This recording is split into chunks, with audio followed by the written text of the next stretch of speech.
नमस्कार दर्शकवृन्द, यहाँहरूलाई हार्दिक स्वागत गर्न चाहन्छु। म नवराज थारुक। आजको न्यूज एन्ड भ्यूजमा हामी ललिता निवास प्रकरण फेरि एकपटक भ्युतिएको छ, फेरि एकपटक यो फाइल ओपन भएको छ भनेर बुझ्दा हुन्छ।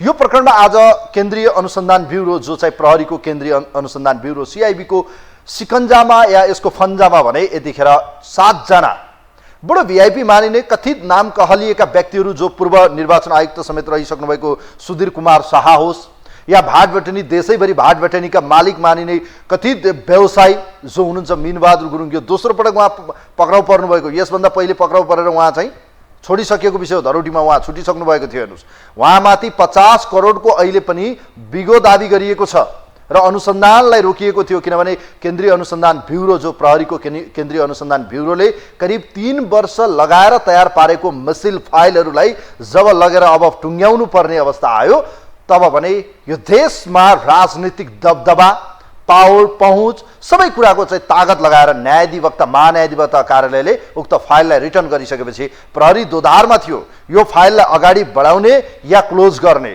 किनभने अनुसन्धान गरेर अपुरो भएका कयौं फाइलहरू पुरा गर्नुपर्ने दबाब थियो। त यो दबाबलाई थेक्नका निम्ति प्रहरीलाई बडो गाह्रो थियो। यस बीचमा चाहिँ उनले आज 7 जना पक्राउ पर्यो, तर 7 जना पक्राउ परेका मध्ये 3 जना जो चाहिँ तत्कालीन दिल्ली बजार मालपोत कार्यालयका चाहिँ हाकिम हुनुहुन्थ्यो, उहाँ यसमा चाहिँ कलाधार छुटिसक्नु भएको छ।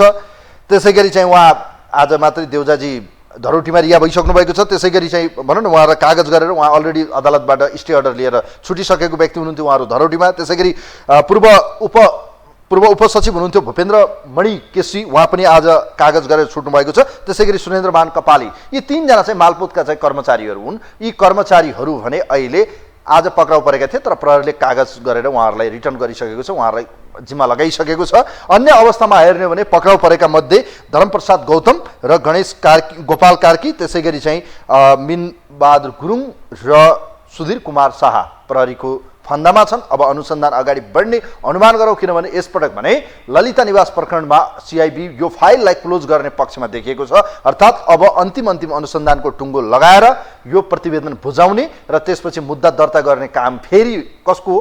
महान्यायाधिवक्ताको। तसर्थ पनि यसपटक पनि आशा गरौँ महान्यायाधिवक्ता कार्यालय, अर्थात् जो चाहिँ प्रधानमन्त्रीले नियुक्त गरेका वकिलहरूका पनि एउटा वकिलहरूबाट छानेर राखेका सरकारी वकिल, जो प्रधानमन्त्रीको सल्लाहकार हो, उहाँले यसलाई दर्ता गर्ने कि नगर्ने, यसलाई बढाउन चाहने कि नचाहने। हेर्नुहोस्, यस्तो अवस्था छ यो देशमा। विडम्बना, करिब 136 रोपनी जग्गा ललिता निवास प्रकरणमा चाहिँ घोटाला भएको विषय, अर्थात् जालसाजी गरियो, कृत्य गरियो, त्यसमा चाहिँ हडप्न खोजिएको आरोप उहाँहरूमाथि लागेको छ। 175 जना मध्ये 110 जनामाथि चाहिँ भ्रष्टाचारको मुद्दा दर्ता गरिएको छ। त 65 जनालाई चाहिँ, तीमध्येका 65 जनालाई चाहिँ सरकारी कागजात कृत्य गरेको र सरकारी जग्गा हडप्न खोजेको आरोपसहित ती 175 जना मध्ये भनौँ सबैलाई 175 जना मध्ये 65 जनालाई त्यो मुद्दा, बाँकी 110 जनालाई यो मुद्दा, भ्रष्टाचारको मुद्दा, करिब 175 जनालाई चाहिँ विशेष अदालतमा अख्तियार दुरुपयोग अनुसन्धान आयोगले मुद्दा दर्ता गरेको छ। तर त्यो विचाराधीन अवस्थामा छ। यो देशमा न्यायालयमाथि टिप्पणी त नगरौँ, तथापि न्यायालय पनि समयमै यी किसिमका चाहिँ फैसला नगर्ने, लट्काएर तामेलीमा राखिरहने, अल्झाइरहने, बल्झाइरहने र वर्षौँसम्म चाहिँ झमेला देखाइरहने। यो प्रकरणमा चाहिँ नाम चलिएका, नाम कहलिएका कयौं VIP नेताहरूको पनि नाम जोड्यो, जसमा चाहिँ एमालेका अहिलेका पनि शक्तिशाली नेता उपाध्यक्ष मानिनुहुन्छ उहाँ विष्णुप्रसाद पौडेल, उहाँको छोरा नवीन पौडेलको नाम यसमा प्रकरणमा जोडियो। भलै उहाँहरूको जब विवाद आयो, त्यो विवादपछि भने उहाँले जग्गा जसलाई उहाँले बक्सिस भनिदियो, बक्सिसमा उहाँहरूलाई दिएको कुरा आएको छ। हेर्नुहोस्, उपहार, गिफ्ट, सरप्राइज गरिएको थियो, जुन चाहिँ प्रधानमन्त्री निवासको पछाडिपट्टि सभामुखको निवासको छेउमै उहाँलाई प्राप्त थियो। हेर्नुहोस्, यो अवस्था देखिन्छ। यो प्रकरणमा चाहिँ उहाँहरूमाथि मुद्दा चलेको छ, कम्बिनेसन देखिन्न।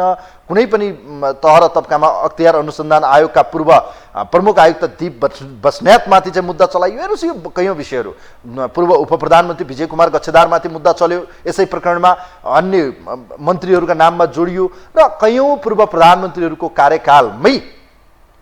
कार्यकालमा मन्त्री स्तरीय निर्णयहरू गरेर बडो मजाले चाहिँ त्यहाँ चाहिँ भनौँ न यो मोहियानी खडा गर्ने, त्यसपछि चाहिँ उहाँहरूलाई हस्तान्तरण गर्ने, मोहियानी खडा गर्ने, हकदार बनाउने र वितरण गर्ने। हेर्नुहोस्, यो बडो मजाको एउटा प्रपञ्च बनाइएको रहेछ, जसमा चाहिँ सिआइबीले अहिले अनुसन्धान त गरेको छ, तर यो टुङ्गिन्छ टुङ्गिँदैन हेर्न बाँकी छ। यसै विषयमा खास गरी यो ललिता निवास प्रकरणमा जुन कनेक्सनहरू देखिएको छ कि यो प्रकरणको समयमा जोडिएका तत्कालीन प्रधानमन्त्री माधव नेपाल लगायतका कयौँ व्यक्तिहरूमाथि प्रश्न उठ्यो।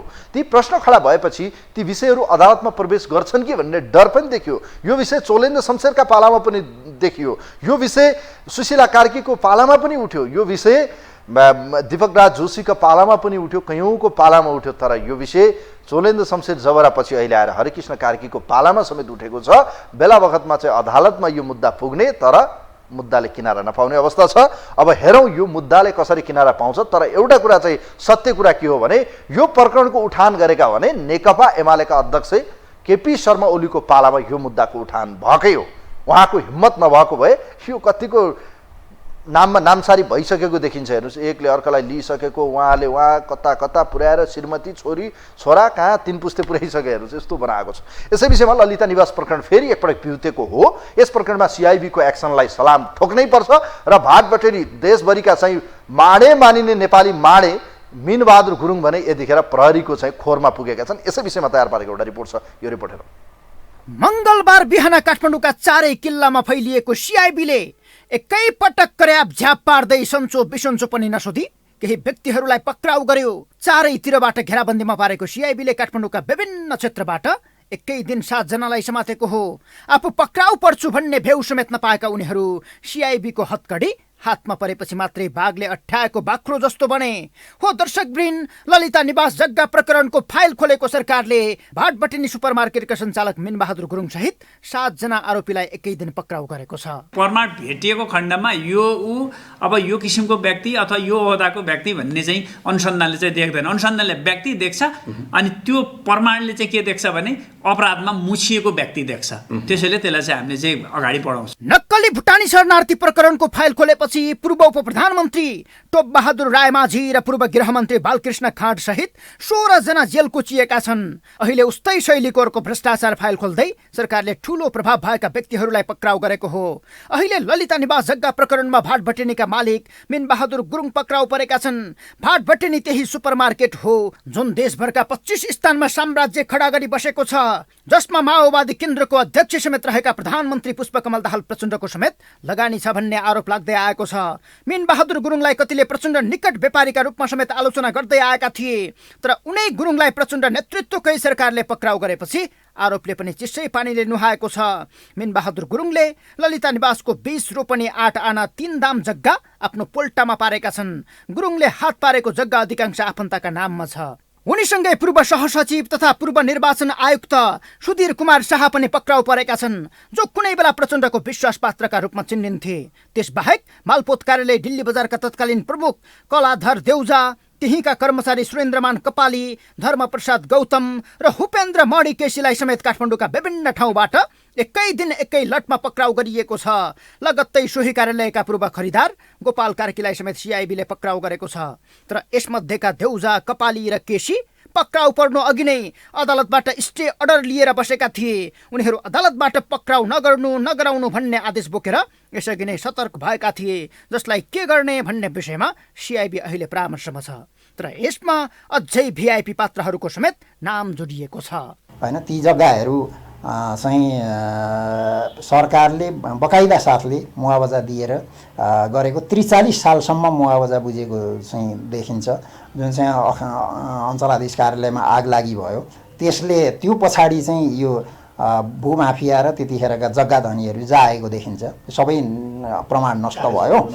त्यसैले अब हामी सफल हुन्छौँ भन्ने खालको किसिमले गरेको छ। सम्भवतः हामीले सिफारिस गरेका सबै कुराहरूमा बहुत गहिराइमा गएर चाहिँ अनुसन्धान भएको छ र यो केस अगाडि बढेर अदालतमा मुद्दा पेश हुँदाका बखतमा चाहिँ निकै ठुलो हलचल मचिन्छ। पूर्व प्रधानमन्त्री माधव कुमार नेपाल र डाक्टर बाबुराम भट्टराई विरुद्ध पनि अहिले सर्वोच्चमा मुद्दा छ। अनुसन्धानले सही बाटो समाए उनीहरू पनि पक्राउ पर्ने प्रक्षेपण भइरहेका छन्। शारदा प्रसाद तिर्ताल नेतृत्वको छानबिन प्रतिवेदन सार्वजनिक भएकै छैन। त्यो बाहिर आउने बित्तिकै सबै शीर्ष नेताको पर्दाफास हुने बुझाइ तिर्ताल अहिले पनि व्यक्त गरिरहेका छन्। यही मुद्दामा कांग्रेस नेता तथा पूर्व उपप्रधानमन्त्री विजय कुमार गक्सीदार पक्राउ परि धरोटीमा छुटेका छन्। एमाले उपाध्यक्ष विष्णु पौडेल छोराको नाममा पास भएको जग्गा फिर्ता गरेपछि बचेका छन्, तर उनीहरू सबैलाई अनुसन्धानको दायरामा ल्याउनु पर्ने माग बलियो भन्दै गएको छ। यद्यपि यसलाई कुनै दबाव वा प्रभाव बिना निष्कर्षमा पुर्याउनु सरकारको चुनौती हो, तर सत्ताको आयुसँग जोडेर उही छोरी कुटेर बुहारी तर्साउने काम गरेको हो भने उल्टै सरकारमाथि यसले ब्याकफायर गर्नेछ। यो हो टेलिभिजनका लागि सन्तोष भेके थापा, काठमाडौँ।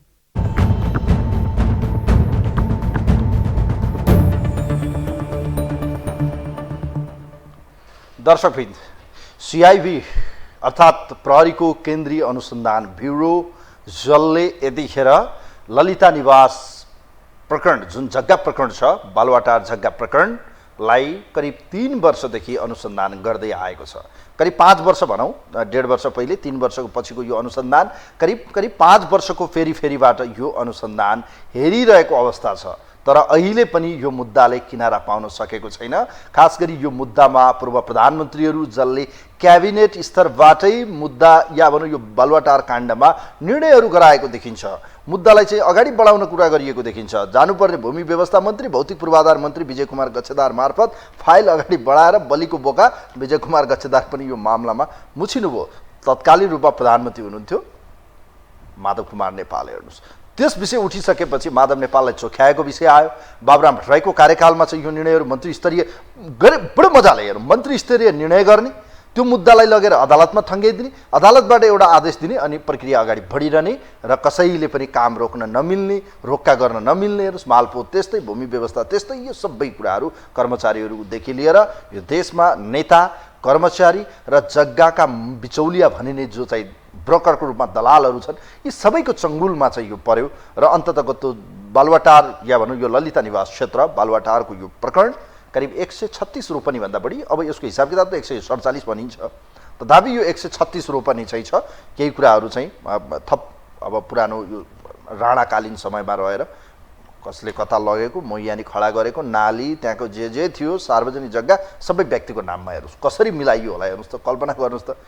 कोही हुनुहुन्छ हाम्रो लाइनमा? हेलो, हामी तपाईँहरूका विचार लिने प्रयास गरिरहेका छौँ। ललिता निवास प्रकरणमा सरकारको एक्सनलाई लिएर पनि संवाद सुरु भएको छ। हेर्नुहोस्, अब अनुमान गर्नुहोस् जसले भ्रष्टाचारका विषयमा कुरा उठायो। मैले बारम्बार भन्ने गरेको छु, प्रचण्ड सरकारलाई राष्ट्रिय स्वतन्त्र पार्टीले किन समर्थन फिर्ता लियो? मात्र पदका निम्ति, मन्त्री नपाएको कारणले? किनभने अहिले हेर्नुहोस्, नक्कली भुटानी शरणार्थी प्रकरणमा चाहिँ सरकारले एक्सन लियो, कयौँ व्यक्तिहरू जेलमा हुनुहुन्छ, उहाँहरूको चाहिँ मुद्दा अझै किनारा लाग्न बाँकी छ। त अहिले उहाँहरूले संसदमा उठाउनु भयो, आफ्नो नेता जोगाउन तपाईँहरूले ललिता निवास फाइल नखोल्ने, खोलियो त फाइल, अनि खै त समर्थन भनेको। यो कुरा के भने सबै ढोङ्गी राजनीति धेरै लामो समय चल्दैन। हेर्नुहोस्, किनभने अहिलेको परिस्थितिमा देखावटी राजनीति, वास्तवमा उहाँहरूको मिसन या भनौँ मुद्दा के हो? सुशासनमा कलम चलाइरहनु भएको छ, अगाडि बढिरहेको छ, प्रहरीले एक्सन गरिरहेको छ, अनि सरकारलाई समर्थन फिर्ता लिनु, सडकमा कराउनु, यो सबै कुराहरू भनेको एउटा अब राजनीतिको रोटी सेक्ने काम त हुन्छ। हेर्नुहोस्, तपाईँहरूका विचार लिनेछौँ, टेलिफोन तपाईँहरूलाई फोन गर्नुहोस्, तपाईँहरूका विचार लिनेछौँ। ललिता निवास प्रकरणको फाइल एकपटक पुनः खुला भएको छ। अब यो फाइल खुला भएर पुरा भिआइपीहरू या भनौँ यससँग जोडिएका अन्य मान्छेहरूसम्म पुग्छ, या भनौँ यो मुद्दालाई किनारा लाउनका निम्ति गरिएको एउटा मात्र प्रहरीको स्टन्ट हो। यो त अब यसको अन्तिम टुङ्गो जब आउँछ, यो फाइलहरूको जब यसको मुद्दा तयार भएर महान्यायाधिकरणमा पुग्छ, त्यसपछि भने यसको टुङ्गो लाग्नेछ। तर अहिले जुन प्रश्नहरू खडा भएका छन्, खास गरी प्रहरीले अचानक यो किन गर्यो? यत्रो वर्ष साइलेन्ट जस्तो देखिन्थ्यो, बिचमा यो मुद्दा थामथुम भएको जस्तो, अब बोल्दैन कि क्या हो? प्रहरीले किन यस्तो गर्यो? अख्तियार किन सुत्यो? यी कैयन प्रश्नहरू उठे। तर एकाएक आज जब पक्राउ पर्न थाले, 7 जना पक्राउ परे, 7 जना मध्ये 3 जना पूर्व सहसचिव कलाधर देउजा, त्यसै गरी चाहिँ भूपेन्द्रमणि केसी र चाहिँ सुरेन्द्रमान कपाली, यी 3 जना चाहिँ अलरेडी अदालतबाट स्टे अर्डर ल्याइसकेका कारणले गर्दा उहाँहरूलाई पक्राउ गर्नुपर्ने अवस्था आएन। पक्राउ नगर्नु भन्ने आदेश थियो, त्यो आदेश बमोजिम उहाँहरू रिहा हुनुभयो। अन्य 4 जना भने प्रहरीको शिकन्जा, प्रहरीको खोरमै हुनुहुन्छ, अहिले चाहिँ सिआइबीको पन्जामा हुनुहुन्छ, जो चाहिँ पूर्व निर्वाचन आयुक्तहरू कति महत्त्वपूर्ण पदमा, उहाँ फेरि आफै पनि प्रचण्डको सल्लाहकार रहिसक्नु भएको व्यक्ति हो, सुधीर कुमार शाह। त्यसै गरी चाहिँ भाटबटेनी सुपर मार्केटका सञ्चालक, जो देशभरिका चाहिँ आफैमा एउटा कथित धनाढ्य व्यापारी मानिन्छन्। मिनबहादुर गुरुङ नेपालकै नम्बर 1 को रूपमा हेर्दा पनि हुन्छ, यी टप 10 भित्र पर्ने एउटा सुपरिचित नाम हो मिनबहादुर गुरुङ, जसलाई चाहिँ भाटबेटनी भन्ने बित्तिकै तपाईँले कतिले याद गर्नु भएको छ छैन, यो भन्ने बित्तिकै कतिको नाम आउँछ होला। प्रेम भण्डारी कसलाई कतिले याद गरिरहनु भएको छ, जो आत्मदाह गर्नुभयो।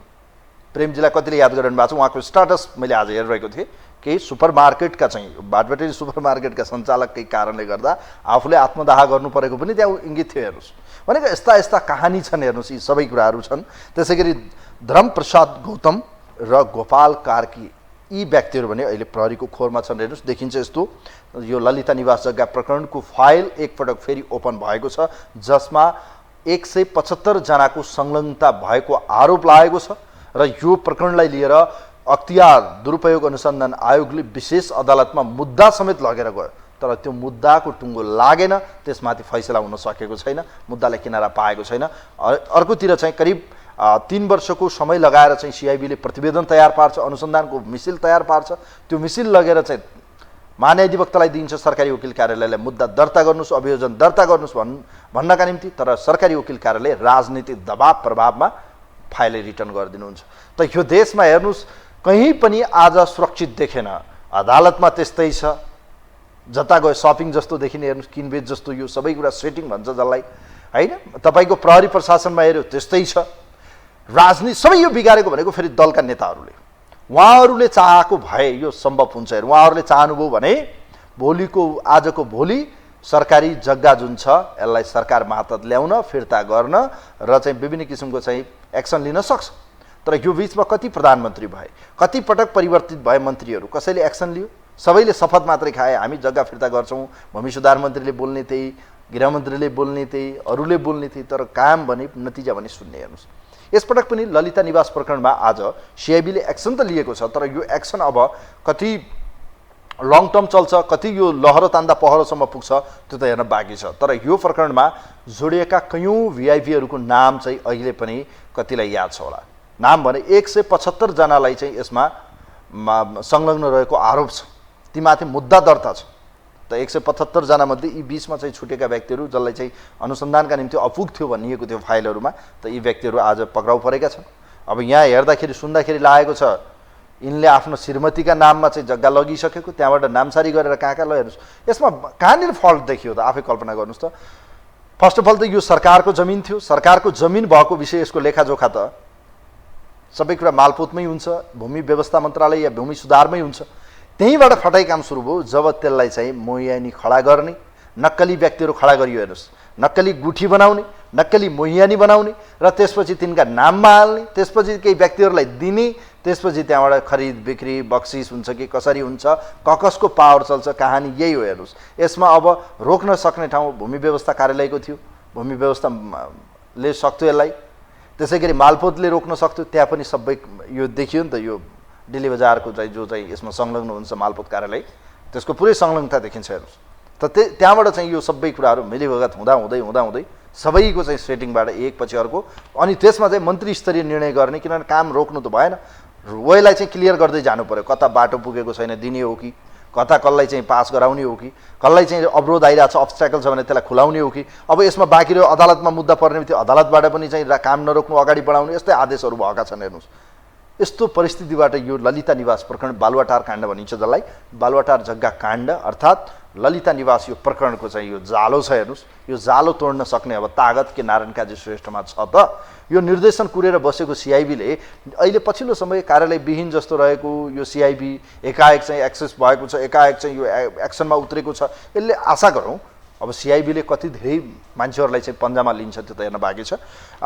सम्भवतः लाग्छ आज पनि टेलिफोनमा तपाईँहरूको कल लिन असमर्थ भएका छौँ, टेलिफोनमा आज डिस्टर्ब सम्भवतः लाग्छ टेलिफोनमै आज पनि डिस्टर्ब देखिएको छ। तपाईँहरूका विचार लिने प्रयास गरिरहेका थियौँ। खास गरी पछिल्लो समय यो ललिता निवास जग्गा प्रकरण गत 72 पछि यो विषय सडकको विषय बन्यो। हेर्नुहोस्, यो विषयलाई उठान गरे हामीले हेऱ्यौँ, कयौँका नामहरू जोडिन्छन्। हेर्नुहोस्, यसमा उहाँहरूले यो विषयलाई उठाउनु भयो, त अधिवक्ताहरू होस् या सडकका अभियन्ताहरू होस्, जसमा चाहिँ अब हामी हेर्न सक्छौँ उहाँहरूको चाहिँ सम्भवतः लाग्छ भोलि पनि कार्यक्रम छ भन्ने देखिरहेको छ। यो विषय सडकको विषय बनाइयो, सडकपछि यसलाई चाहिँ दबाव सिर्जना गरियो। गएर चाहिँ विभिन्न तह र तबकामा उहाँहरूले प्रेसर क्रिएट गर्दै यो विषयलाई चाहिँ रिड समेत लग्न गरियो या भनौँ मुद्दा समेत लग्न खोजियो तर तामेलीमै राखियो, अर्थात् मुद्दा दर्ता नै भएन अदालतमा।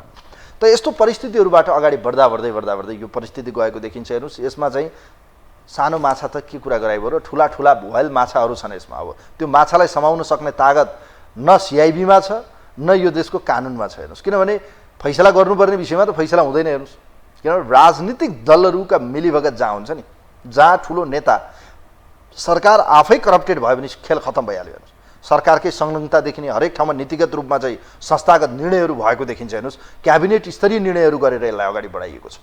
त यसले के देखाउँछ त? प्रधानमन्त्रीलाई थाहा हुँदैन यो विषय। अनि त्यही भएर त माधव नेपाल र बाबुराम भट्टराईको नाममा मुद्दा परेको छ। किनभने क्याबिनेट स्तरीय निर्णयहरू भएर त्यसै मातहत रहेका क्याबिनेटमा हुने मन्त्रीहरू चाहिँ फड्ने अनि प्रधानमन्त्री चाहिँ कसरी बच्यो भन्ने मुद्दा पर्यो। हेर्नुहोस्, त्यो मुद्दा अहिले पनि सर्वोच्चमा तामेलीमै छ। त्यो मुद्दा कहिले हो थाहा छैन। अब कुन बेला कहिले त्यसको फैसला हुन्छ कुनै टुङ्गो छैन। हेर्नुहोस्, नेपालमा कानुन त यस्तो छ। हेर्नुहोस्, चाहिने भन्दा नचाहिने काममा फास्ट यहाँ निर्णय हुन्छ, यस्तो अवस्था छ। हेर्नुहोस्, यो देशको अवस्था पछिल्लो समय हरिकृष्ण कार्कीको चाहिँ नियुक्तिलाई लिएर विवाद छ। प्रधान न्यायाधीशकै नियुक्ति अब न्याय परिषद गठन नै नगरिकन गरियो भन्ने छ, संवैधानिक परिषदमा कोरम नै नपुर्याइकन गरियो भन्ने छ। अब अधिवक्ताहरूले आरोप लगाइरहनु भएको छ। हेर्नुहोस्, संसदीय समितिले त्यत्तिकै सिफारिस गर्यो भनेर हङ्गामा मचेको छ, जसको उदाहरण त जिल्ला अदालत काठमाडौँको एकजना न्यायाधीशले राजीनामा दिएपछि यो कुरा त छर्लङ्गै बाहिर छ नि। त हेर्नुहोस्, यो अवस्था यो देशमा चाहिँ कुनै पनि क्षेत्र कहीँ पनि हिजो आज यस्तो बनाइएको छ, पुरै करप्टेड।